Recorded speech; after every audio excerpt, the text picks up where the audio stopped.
Hello student, हम लोग पिछले लेक्चर में electrical analysis of DC networks इसके बारे में हमने पढ़ा था। Electrical analysis.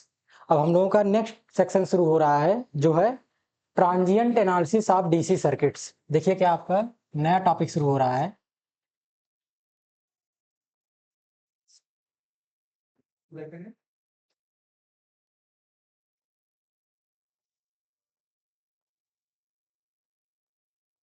ट्रांजिएंट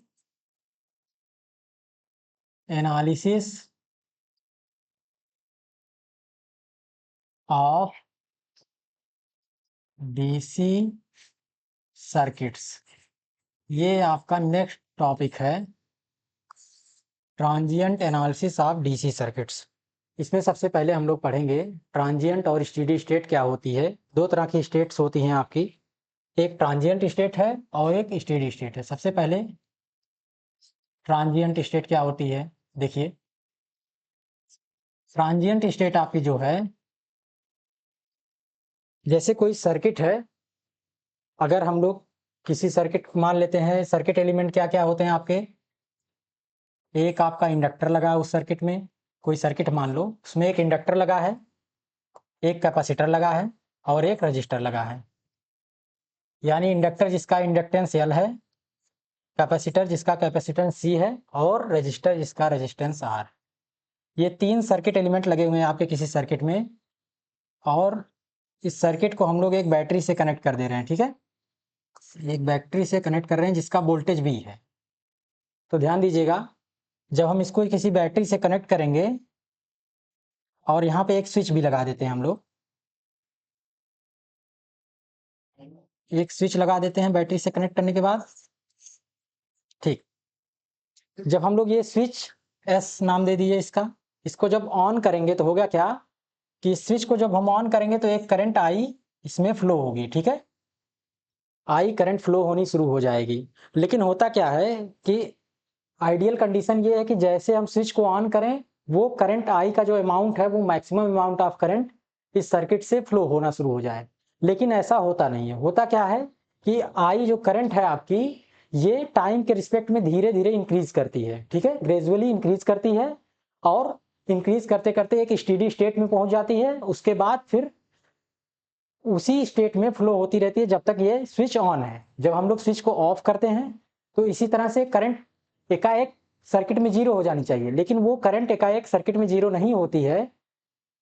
क्या होता है, वो ग्रेजुअली डिक्रीज करती है। तो इस तरह की स्टेट्स जो मिलती है हमें, उनको ट्रांजिएंट स्टेट बोलते हैं। ठीक है, यानी कि करंट का अमाउंट किसी सर्किट में ग्रेजुअली इंक्रीज कर रहा है या ग्रेजुअली डिक्रीज कर रहा है। ठीक है, अगर हम लोग इसकी डिफिनीशन लिखें, देखिए,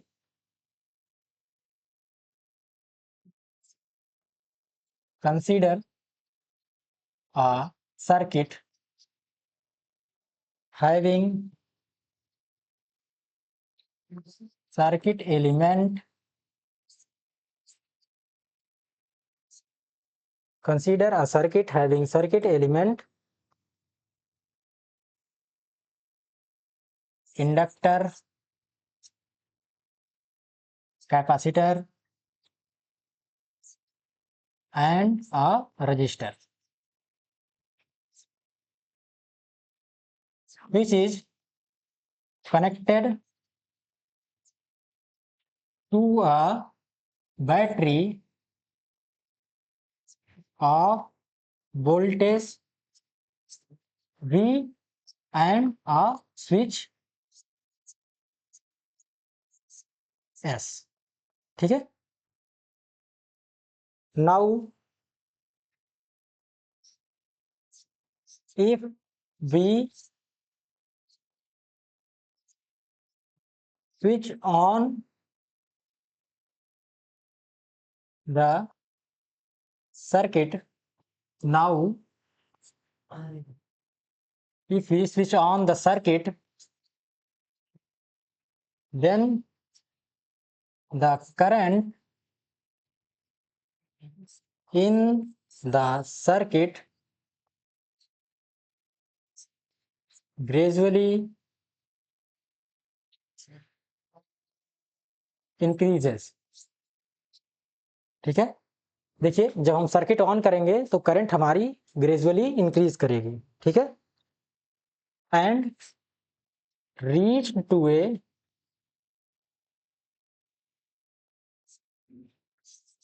स्टेडी स्टेट कंडीशन। ठीक है, धीरे धीरे बढ़ेगी, इसके बाद कांस्टेंट हो जाएगी, यानी स्टेडी स्टेट कंडीशन में पहुंच जाएगी। ठीक है, now if we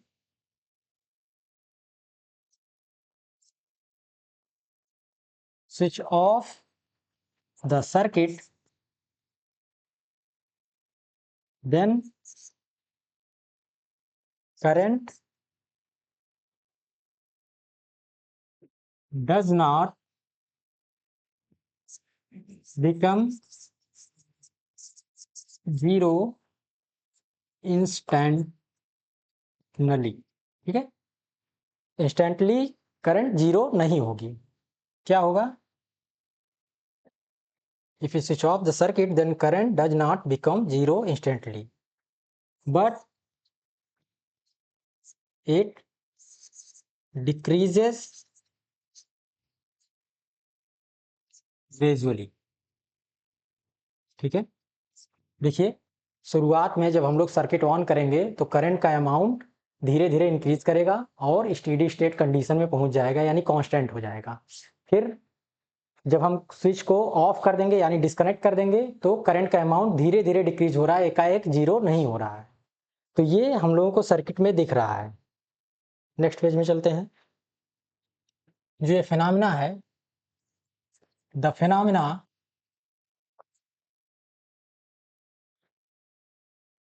in which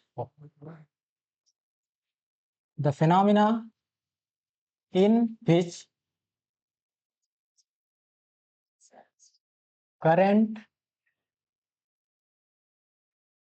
of the circuit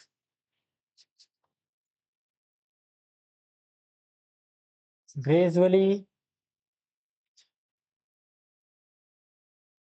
increases or decreases, the phenomena in which circuit current of the circuit gradually increases or decreases is called transient।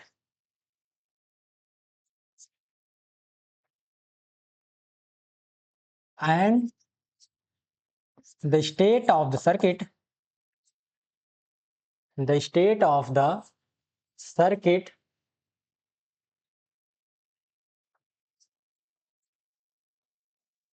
is said to be in the transient state. ठीक है, ये हो गई आपकी transient state. When current in the circuit become constant, then its state is called steady state. ठीक है, देखिए दो तरह की आपकी स्टेट्स होंगी सर्किट में, एक ट्रांजिएंट स्टेट और दूसरी स्टेडी स्टेट। जब भी हम कोई सर्किट में करंट फ्लो कराएंगे तो दो तरह की स्टेट देखने को मिलेगी, एक ट्रांजिएंट स्टेट और एक स्टेडी स्टेट। ग्राफ इसका आप देख लीजिए कैसे है। Graph of the transient state and the steady state is given in next page। Next page में हम लोग ग्राफ बनाते हैं। आप लोग लिख दीजिएगा, अगर गिवन बिलो लिख दीजिएगा, अगर आप नीचे बनाते हैं, पर हम नेक्स्ट पेज में बना रहे हैं तो इसलिए नेक्स्ट पेज लिख दिया। ठीक है, ग्राफ में देखिए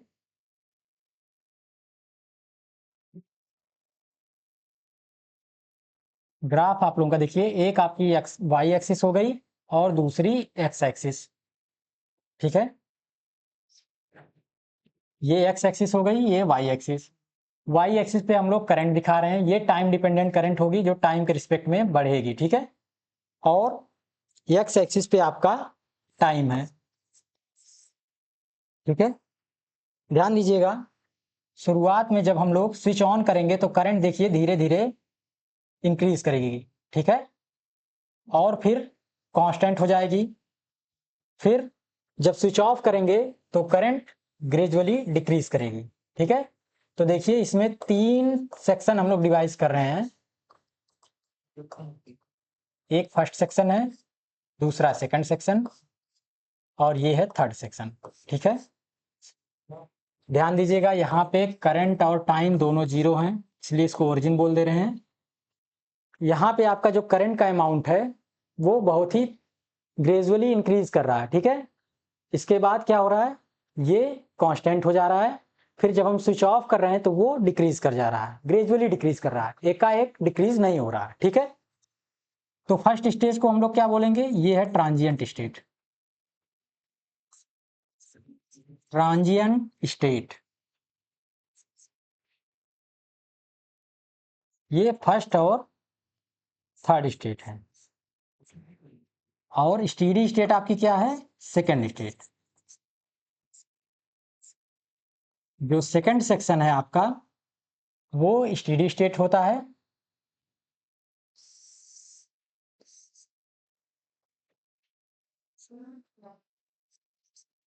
ठीक है, देखिए फर्स्ट स्टेट आपकी ट्रांजिएंट स्टेट है, सेकंड स्टेट स्टेडी स्टेट है, और थर्ड स्टेट भी ट्रांजिएंट स्टेट है।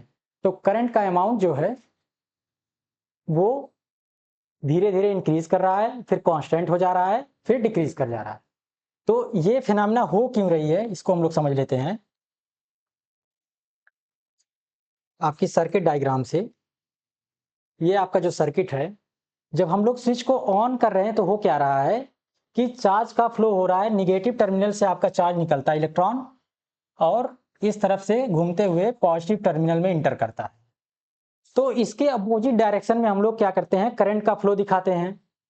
तो होता क्या है, करंट का अमाउंट धीरे धीरे इसलिए इंक्रीज करता है ग्रेजुअली, क्योंकि ये जो इंडक्टर है और ये कैपेसिटर है, ये क्या करते हैं, चार्ज को स्टोर करते हैं, यानी एनर्जी को स्टोर कर लेते हैं।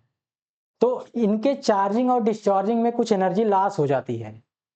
यही वजह है कि जब हम लोग सर्किट को ऑन करते हैं तो करंट एकाएक फ्लुएंट वे में नहीं आती है, क्या होता है, धीरे धीरे इंक्रीज करती है। जब ये फुली चार्ज हो जाएंगे तो करंट का अमाउंट जो होगा वो मैक्सिमम हो जाता है। और जब हम स्विच ऑफ कर देते हैं तो एकाएक करंट का अमाउंट इसलिए जीरो नहीं होता है, क्योंकि ये जो चार्ज कैपेसिटर और इंडक्टर है, ये करंट का अमाउंट एकाएक जीरो नहीं होने देते हैं, बल्कि इनमें जो चार्ज स्टोर हो रहा है उसकी वजह से करंट फ्लो होना शुरू हो जाती है, ठीक है। तो ये दो स्टेट होती है, एक ट्रांजिएंट स्टेट, एक स्टेडी स्टेट। ये हर एक सर्किट में होता है। ध्यान दीजिएगा, जितने भी इलेक्ट्रिकल सर्किट हैं उनमें ये फिनोमिना होती है, एक ट्रांजिएंट स्टेट और एक स्टेडी स्टेट। क्योंकि हर एक सर्किट में जो सर्किट एलिमेंट इस्तेमाल होते हैं उसमें इंडक्टर की प्रॉपर्टी, कैपेसिटर की प्रॉपर्टी और रजिस्टर, ये इन्वॉल्व होता है हमेशा हर एक सर्किट में। आपको एक इंटरेस्टिंग बात बताएं हम, जो एरोप्लेन होती है आपकी, उसका इंजन ऑफ होने के बाद उससे हम लोग क्या कर सकते हैं, आराम से एक हाउस, एक घर की बिजली 1 घंटे तक के लिए इस्तेमाल कर सकते हैं, यानी 1 kV की बिजली 1 घंटे तक के लिए वो दे सकता है, वो प्लेन का इंजन। यानी एकाएक उसका जो करंट है वो ऑफ नहीं होता है, उसमें इतनी एनर्जी स्टोर होती है, उससे एक पूरा हाउस 1 घंटे के लिए चल सकता है, ठीक है। तो ये हम लोग एनालिसिस करते हैं आगे। आपका ट्रांजिएंट स्टेट और स्टेडी स्टेट हो गई। जो हम लोग नेक्स्ट टॉपिक आपका शुरू होता है ये है, अब हम लोग 1 बाय 1 एनालिसिस करेंगे अलग अलग सर्किट एलिमेंट की, ठीक है। Growth and DK of current in an inductive circuit, ठीक है। सबसे पहले हम लोग इंडक्टेंस के बारे में स्टडी करेंगे, फिर कैपेसिटेंस के बारे में। याद रखिए रेजिस्टेंस के बारे में इसलिए स्टडी नहीं करेंगे क्योंकि रेजिस्टेंस हर एक वायर में इनबिल्ट होता है, वो कोई भी वायर रेजिस्टेंस लेस नहीं होगा, सब में कुछ ना कुछ रेजिस्टेंस इन्वॉल्व होता है। तो मान लेते हैं कोई इंडक्टर है, ये आपका कोई इंडक्टर हो गया जिसका इंडक्टेंस L है। इस इंडक्टर का जो रेजिस्टेंस है उसको हम लोग इसमें सीरीज में इधर दिखा दे रहे हैं, वो R है, ठीक है। इसका जो रेजिस्टेंस है वो R है इस इंडक्टर का, और इस इंडक्टर को हम लोग क्या करते हैं, एक बैटरी से कनेक्ट कर देते हैं। स्विच देखिए किसी तरफ लगाइए, चाहे पॉजिटिव टर्मिनल की तरफ या नेगेटिव टर्मिनल की तरफ, कोई फर्क नहीं पड़ता, ठीक है। तो इस बार हम लोग स्विच को नेगेटिव टर्मिनल में दिखा दे रहे हैं।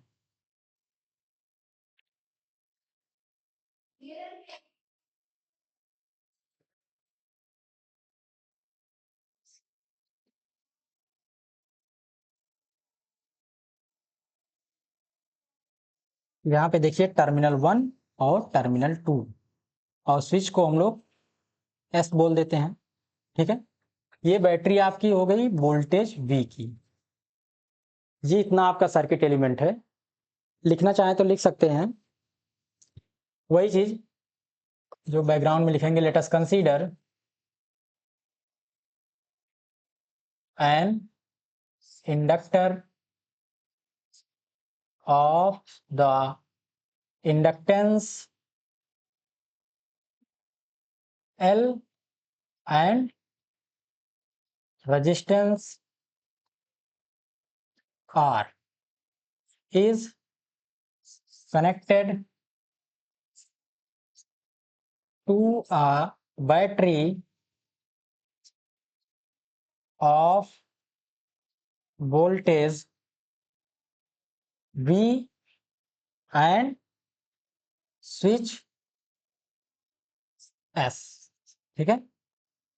ये आपका सर्किट है, उसके बारे में इंट्रोडक्शन हो गया। एक इंडक्टर है जिसका इंडक्टेंस L है, उसका रेजिस्टेंस R है जिसको हम लोग सीरीज में दिखा दिए हैं, एक बैटरी V है जिससे ये कनेक्टेड है, और बैटरी से हमने स्विच कनेक्ट किया। देखिए एक फर्स्ट टर्मिनल है, एक सेकंड टर्मिनल। ये स्विच S जब हम लोग वन टर्मिनल से फर्स्ट टर्मिनल से कनेक्ट करेंगे तो बैटरी इसमें करंट फ्लो करानी शुरू कर देगी। जब सेकंड टर्मिनल में कनेक्ट करेंगे तो बैटरी से करंट नहीं फ्लो होगा, ठीक है। ये ध्यान दीजिएगा। यहाँ पे एक छोटी सी मिस्टेक हो गई, ये जो स्विच है इसको 1 बोल दीजिए यहाँ पे, ठीक है। यहाँ पे आपका स्विच है, ठीक है। फर्स्ट टर्मिनल से जब कनेक्ट होगा तो करंट इस सर्किट में फ्लो होनी शुरू हो जाएगी। सेकंड टर्मिनल से कनेक्ट होगा तो जो बैटरी है वो आपकी डिस्कनेक्ट हो जाएगी, ठीक है। तो इस तरह से हम लोग चार्जिंग और डिस्चार्जिंग के बारे में समझेंगे। तो सबसे पहले पोलैरिटी देख लेते हैं, पोलैरिटी किस डायरेक्शन में किसकी होगी। ध्यान दीजिएगा, इंडक्टर जो होता है उसकी प्रॉपर्टी होती है कि करंट जिस डायरेक्शन में फ्लो हो रही है, बैटरी की वजह से जिस डायरेक्शन में करंट फ्लो हो रही है उसका अपोज करेगा, ठीक है। यानी इसमें जो ईएमएफ प्रोड्यूस होता है वो इस तरह का होगा कि जिस वजह से वो प्रोड्यूस हो रहा है उसका अपोज करेगा, ठीक है। तो क्या होगा, देखिए इसका जो ये वाला टर्मिनल है, देखिए करंट कैसे फ्लो होगी। जब हमने स्विच को फर्स्ट वाले से कनेक्ट कर दिया, स्विच S को पहले वाले टर्मिनल से कनेक्ट कर दिया तो सर्किट आपकी कंप्लीट हो गई, इसमें करंट फ्लो होना शुरू हो जाएगी। तो करंट की डायरेक्शन क्या होगी, ये होगी, ये टाइम डिपेंडेंट करंट होगी। ध्यान दीजिएगा, स्टेडी स्टेट करंट नहीं होगी। जब सर्किट ऑन होगी तो करंट का अमाउंट एकाएक इंक्रीज नहीं करेगा बल्कि टाइम पे डिपेंड करेगा, टाइम के अकॉर्डिंग इंक्रीज करेगा। तो होगा क्या, इंडक्टर की जो प्रॉपर्टी होती है वो ये होती है कि वो इस फ्लो होने वाली करंट का अपोज करेगा, तो उसकी जो पोलैरिटी होगी वो अपोजिट डायरेक्शन में होगी, ठीक है, माइनस प्लस। और रेजिस्टेंस इसका जो होगा वो करंट के फ्लो होने की डायरेक्शन को सपोर्ट करता है, तो उसी डायरेक्शन में रेजिस्टेंस में पोलैरिटी क्रिएट होगी, प्लस और माइनस। जो इंडक्टेंस होता है उसके अक्रॉस जो वोल्टेज ड्रॉप होता है ईएमएफ वो कितना होता है, L इंटू DI/dt। ये आप लोग पढ़ चुके हैं, ठीक है। पिछले सेक्शन में हमने बताया था इंडक्टेंस के अक्रॉस जो वोल्टेज ड्रॉप होता है -L DI/dt होता है, और इंडक्टेंस में जो पोलैरिटी की डायरेक्शन होगी वो अपोजिट होगी, जिस वजह से वो क्रिएट हो रहा है इंडक्टेंस या जिस वजह से वोल्टेज इसमें क्रिएट हो रहा है उसकी डायरेक्शन इस तरह से होगी पोलैरिटी की कि उसका अपोज करेगा, ठीक है। तो यहाँ पे माइनस और प्लस हो जाएगा। तो यहाँ पे हम लोग सर्किट में लिखेंगे नाउ बाई केवीएल लॉ, यानी किरचॉफ वोल्टेज लॉ से हम लोग देखेंगे, क्या देखेंगे इस सर्किट में अगर किरचॉफ वोल्टेज लॉ आप लगाइए, देखिए क्या होगा। ये आपकी वोल्टेज ड्रॉप हो गया किसके अक्रॉस, इंडक्टेंस के अक्रॉस के साथ लिखा जाए। किरचॉफ वोल्टेज लॉ क्या कहता है, किसी क्लोज लूप में टोटल जो वोल्टेज उसका एल्जेब्रा तो वो क्या आएगा, 0 आएगा, ठीक है। तो ये अपोज कर रहा है करंट का, इसलिए माइनस साइन के साथ इसका वोल्टेज ड्रॉप हम लिख देंगे। प्लस ये सपोर्ट कर रहा है रेजिस्टेंस के अक्रॉस जो वोल्टेज ड्रॉप होता है वो कितना होता है, I इंटू आर, ठीक है। ये आपका रेजिस्टेंस के अक्रॉस वोल्टेज ड्रॉप हो गया I इंटू आर, ठीक है। फिर वोल्टेज है आपका ये माइनस V इक्वल टू 0। ये आपकी हो गई इक्वेशन 1, ठीक है। ध्यान दीजिएगा ये पहली इक्वेशन आपकी तो सॉल्व कर लेते हैं। माइनस माइनस का मल्टीप्लाई हो जाएगा तो क्या बन जाएगा, प्लस हो जाएगा। L D I by D T plus I into R equal to, इसको थोड़ा सा और मॉडिफाई करिए, L D I by D T equal to V minus I into R, ये हो गया। फिर इसके नेक्स्ट स्टेप में देखिए हम लोग क्या करते हैं, इसको नीचे लेके चले आते हैं, डी आई के नीचे आई वाला पोर्शन वेरिएबल सेपरेबल मेथड इस्तेमाल हो रहा है। ये मैथमेटिक्स में आप लोगों को पढ़ाया गया होगा डिफरेंशियल इक्वेशन कैसे सॉल्व करते हैं। तो एक मेथड है वेरिएबल सेपरेबल मेथड। इसमें हम लोग क्या करते हैं, जो वेरिएबल है उसको एक साथ लेंगे, एक वेरिएबल दूसरा अगले नेक्स्ट साइड में कर देंगे, ठीक है। तो होगा क्या, यहाँ पे डी टी बाई एल कुछ इस तरह से। आप क्या करें, इंटीग्रेट कर देते हैं इनको आपस में। इसका इंटीग्रेशन करेंगे तो क्या आएगा, minus log v minus I R by R, ये इसका इंटीग्रेशन आएगा। इंटीग्रेशन करके देख लीजिएगा, ठीक है। और दूसरे में क्या आएगा, t by L plus integrating constant c, ठीक है। ये हो जाएगा। अब नेक्स्ट पेज में हम लोग चलते हैं, देखिए क्या है, minus 1 by R log v minus I R equal to T by L plus C. अब इनिशियल कंडीशन लगाते हैं कांस्टेंट को फाइंड आउट करने के लिए, ठीक है। इनिशियल कंडीशन क्या होती है, इनिशियल मतलब जब टाइम आपका 0 हो, इनिशियली यानी जब हमने स्विच को ऑन नहीं किया था, t इक्वल टू 0, उस कंडीशन में जो करंट होगी ऑन ही नहीं हुई है तो करंट का भी अमाउंट 0 रहा होगा। तो ये दो कंडीशन हम अप्लाई करते हैं ऊपर वाली इक्वेशन में, देखिए क्या बनेगा, minus 1 by R log of v equal to C, ये आ गया। अब इसको मान लेते हैं आप इक्वेशन नंबर, देखिए पीछे कौन सी है, 1, इसको 2 मान लीजिए, ठीक है। इक्वेशन 2, ये जो c की वैल्यू आई है इसको हम लोग क्या करते हैं, इसमें रख देते हैं। Putting the value of c, putting the value of c into equation second. Equation number 2 में हम लोग ये वैल्यू पुट कर देते हैं। देखिए क्या आएगा, आपकी इक्वेशन जो बन के आएगी, minus 1 by R log v minus R I equal to T by L minus 1 by R log of v, ठीक है। ये इक्वेशन आपकी बन के आ गई है। इसके आगे हम लोग क्या करते हैं, देखिए इसको थोड़ा और सॉल्व कर देते हैं। इसको LHS में ट्रांसफर कर दीजिए तो माइनस का प्लस हो जाएगा और क्या बन जाएगा 1/r। अगर हम लोग कॉमन ले लें तो क्या बनेगा, देखिए log ऑफ -1/r कॉमन लीजिए तो क्या होगा v minus R I by V equal to T/L। ये बन गया। फिर अब क्या करते हैं, देखिए यहां से हम लोग करंट आई निकालना हमें। इस इक्वेशन को सॉल्व करके करंट आई की वैल्यू हमें फाइंड आउट करनी है। तो इसको और सॉल्व करते हैं, आगे नेक्स्ट स्टेप में करते हैं। देखिए आर को उस तरफ भेज दीजिए, लॉग ऑफ वी का वी में डिवाइड होगा तो 1 माइनस यहाँ पे R I by V equal to minus R by L into T. ये आपका वैल्यू निकल के आ गई log of this. Next step में दोनों साइड का एक्सपोनेंशियल ले लीजिए, क्या आएगा देखिए 1 minus R into I by V equal to E to the power minus R by L into T. ये आपकी इक्वेशन बन के आएगी। यहां से आई का अमाउंट निकाल लीजिए, देखिए क्या आएगा। इसको इस तरफ ले लीजिए 1 minus E to the power minus R by L T equal to R by V into आई।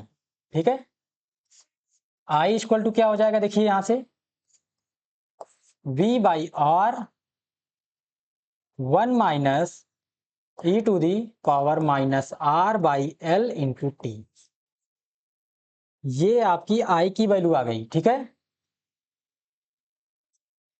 इसी के बारे में एनालिसिस करनी है। ये आपकी आई की वैल्यू आ गई। ये टाइम डिपेंडेंट वैल्यू है। देखिए आई की जो वैल्यू आई वो टाइम पे डिपेंड कर रही है। यही हमें प्रूव करना था। ट्रांजिएंट करंट क्या होती है, जो टाइम के रिस्पेक्ट में बढ़े या घटे वही करंट टाइम ट्रांजिएंट होगी। तो यहाँ पे ये टाइम डिपेंडेंस है। इसको आई की बजाय हम लोग क्या लिख देते हैं, आई ऑफ टी यानी फंक्शन ऑफ टी। ये क्या हो जाएगा v by R. V by R देखिए क्या होता है, करंट ही होगी।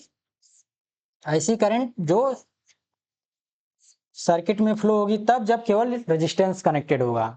लेट अस कंसीडर, मान लेते हैं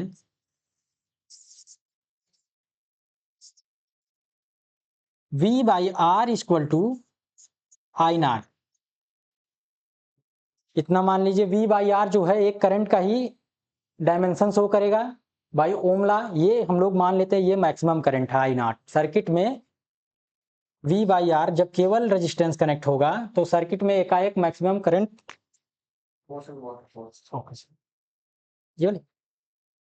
सर्किट में एकाएक मैक्सिमम करंट फ्लो होगी। इसी को हम लोग आई नॉट बोल देते हैं। ठीक है, मैक्सिमम करंट।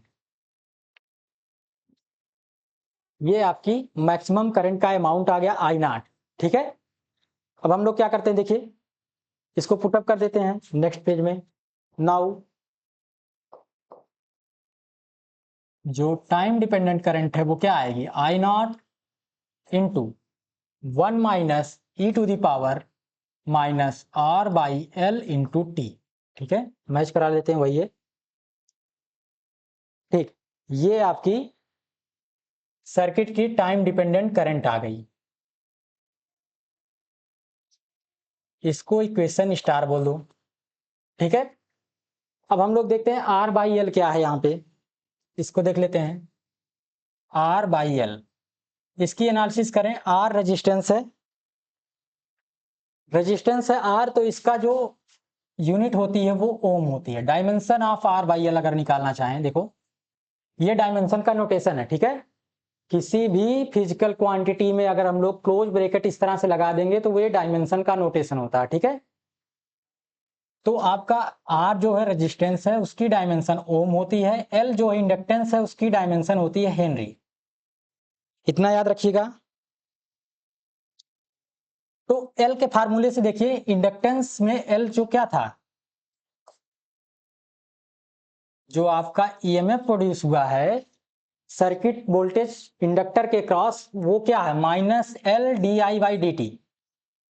यहां से जब हम लोग डायमेंशन लिखेंगे तो ईएमएफ है वो होता है वोल्टेज, उसकी डायमेंशन जो होगी वो होती है वोल्ट। एल की डायमेंशन मान लेते हैं, एल ही रख लेते हैं अभी।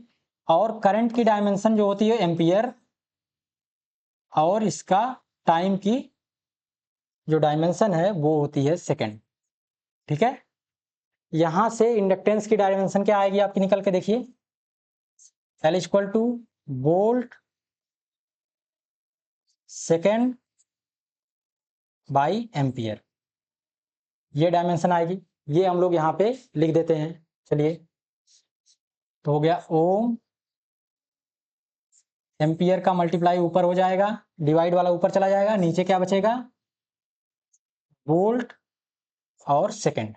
ठीक है, ध्यान दीजिए, एम्पियर बाई वोल्ट जो होता है वो क्या होता है, ओम आता है। ठीक है, इसकी जो रेजिस्टेंस यहां से देखिए, V equal to I into R से, यहां से डायमेंशन जो होगी volt equal to ampere into ohm, ये आएगी। अगर ये वैल्यू हम लोग रख दें यहाँ पे वोल्ट की जगह पे, तो क्या हो जाएगा, ओम एम्पियर बाई वोल्ट की जगह ampere into ohm into second, ये कैंसिल आउट हो गया, क्या बचा, केवल सेकेंड इनवर्स। यानी कि R बाई एल की जो डायमेंशन आई है वो सेकेंड इनवर्स आई है, यानी कि L बाई आर की जो डायमेंशन आएगी वो क्या आएगी, टाइम की डायमेंशन आएगी, वो आएगी सेकेंड, यानी कि dimension of time, dimension of time, ये वैल्यू आपकी निकल के आएगी L बाई आर की डायमेंशन। ठीक है, अब हम लोग क्या करते हैं,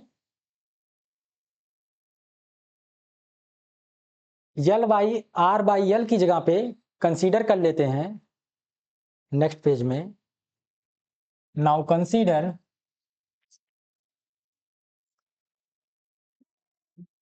L by R equal to tau, ये ग्रीक वर्ड है जिसको टाइम को रिप्रेजेंट करने के लिए हम लोग लिखते हैं L बाई आर। सर्किट में इंडक्टेंस और रेजिस्टेंस का जो अमाउंट है वो सेम होगा, हमेशा कांस्टेंट होगा, बदलेगा नहीं। ठीक है, ध्यान रखिएगा, हम लोग उसका इन्वायरमेंट सर्किट का नहीं बदलेंगे, यानी टेम्परेचर वगैरह चेंज नहीं करेंगे।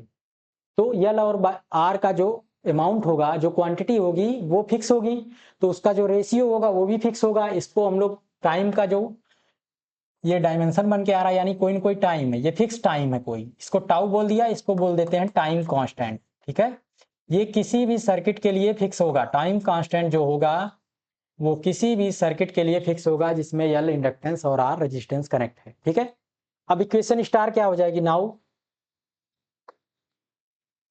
इक्वेशन स्टार बिकम्स, जो आपकी इक्वेशन स्टार जो बन के आएगी, देखिए क्या है, I T equal to I naught, I T equal to I not into 1 minus E to the power minus T upon tau, ये बन के आएगी। ठीक है, जो ट्रांजिएंट करंट है उसका जो इक्वेशन है कुछ इस तरह से बन के आएगा। ठीक है, ये टाइम के रिस्पेक्ट में क्या हो रहा है, धीरे धीरे इंक्रीज कर रही है करंट, तो ग्राफ इसका कैसा होगा, graph of the current I T, देखिए इसका ग्राफ कैसा बनेगा, ग्राफ हम लोग बना लेते हैं, एक तरफ वाई एक्सिस हो गई और एक एक्स एक्सिस हो गई। वाई एक्सिस पे हम लोग करंट दिखा लेते हैं जो टाइम डिपेंडेंट करंट है, और एक्स एक्सिस पे टाइम है। ठीक है, ध्यान दीजिएगा, देखिए इनिशियली क्या होगा, जब t इक्वल टू जीरो होगा, इस इक्वेशन में देखिए t इक्वल टू जीरो होगा, e to the power minus zero, e to the power minus zero की वैल्यू 1 होगी, यानी 1 माइनस 1, ये करंट क्या होगी, वो भी जीरो होगी। ठीक है, यहाँ पे 1 माइनस 1 आएगा जब टाइम की वैल्यू जीरो है, इनिशियली आप लिख दीजिए when t equal to zero, then जो करंट होगी वो भी जीरो आएगी, यहाँ पे रख करके देख लीजिए आप वैल्यू, ठीक है। और जैसे जैसे टाइम इंक्रीज करेगा करंट भी बढ़ती चली जाएगी, लेकिन होगा क्या, एक फिक्स टाइम के बाद धीरे धीरे करंट जो इंक्रीमेंट है वो कम होता चला जा रहा है, ठीक है। धीरे धीरे ये ग्राफ फ्लैट होता चला जाएगा और कुछ इस तरह से हो जाएगा, ठीक है। जो ये मैक्सिमम अमाउंट पहुंचेगा इसका करंट का, वो केवल जब सर्किट में रेजिस्टेंस कनेक्ट था और जितनी करंट फ्लो हो रही थी उसके बराबर होगा, यानी आई नॉट के बराबर होगा। जो मैक्सिमम अमाउंट करंट पहुंचेगा वो आई नॉट के बराबर होगा। यहाँ पे हम लोग दो ग्राफ बना लेते हैं, क्योंकि टाउ जो है सर्किट का टाइम कांस्टेंट, वो मैटर करता है कि करंट कितनी तेजी से इंक्रीज करेगी या कितनी धीमे, ठीक है। मान लेते हैं 2 टाउ के लिए हम लोग ग्राफ बना लेते हैं अलग अलग, ठीक है। एक टाउ 1 है, दूसरा टाउ 2। दो अलग अलग टाइम कांस्टेंट के लिए, यानी इंडक्टेंस और रेजिस्टेंस की अलग अलग वैल्यू के लिए हम लोगों ने ग्राफ बनाया, ठीक है।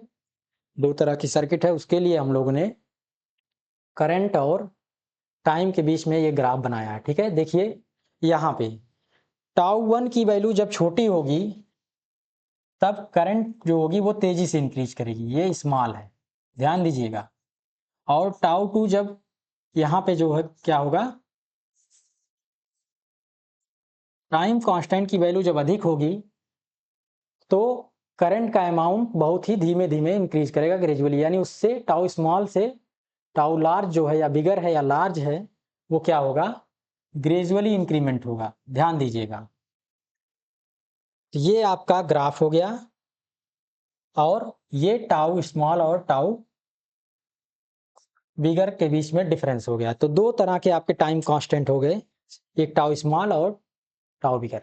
जो ट्रांजिएंट करंट है वो, उसका इक्वेशन कुछ इस तरह से आया है, ये आप लिख सकते हैं।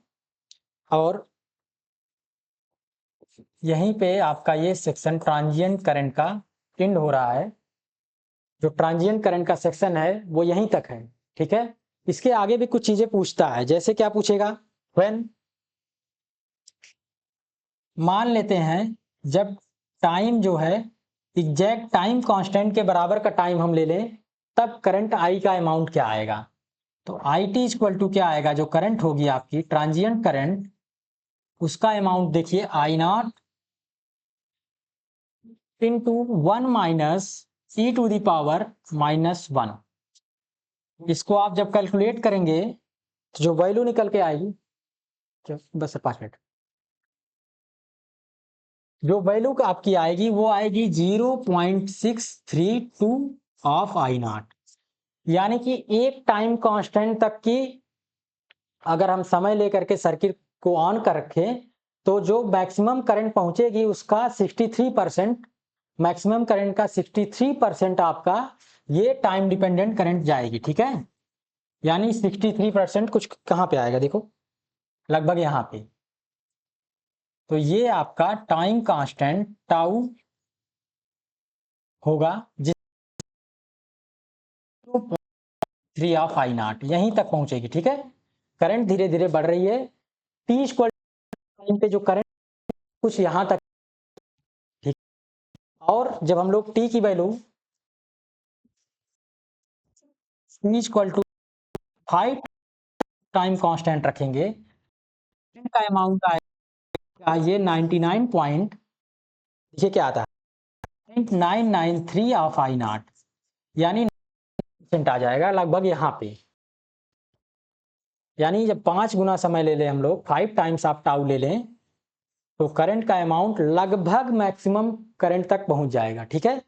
तो यहां से आप देख रहे हैं ट्रांजिएंट करंट किस तरह से इंक्रीज कर रही है।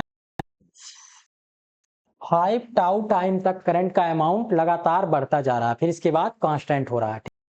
इतनी बातें याद रखिए, सर्किट में ट्रांजिएंट करंट में क्या क्या पूछता है। तो यही 63% यानी टाइम पूछ लेगा, when current in the circuit reaches at 63% of the maximum current, then time taken by the circuit is called the time constant। ये आप लिख सकते हैं अंग्रेजी में बना, ठीक है। ये टाइम कांस्टेंट की डिफिनीशन यहां से लिख सकते हैं आप।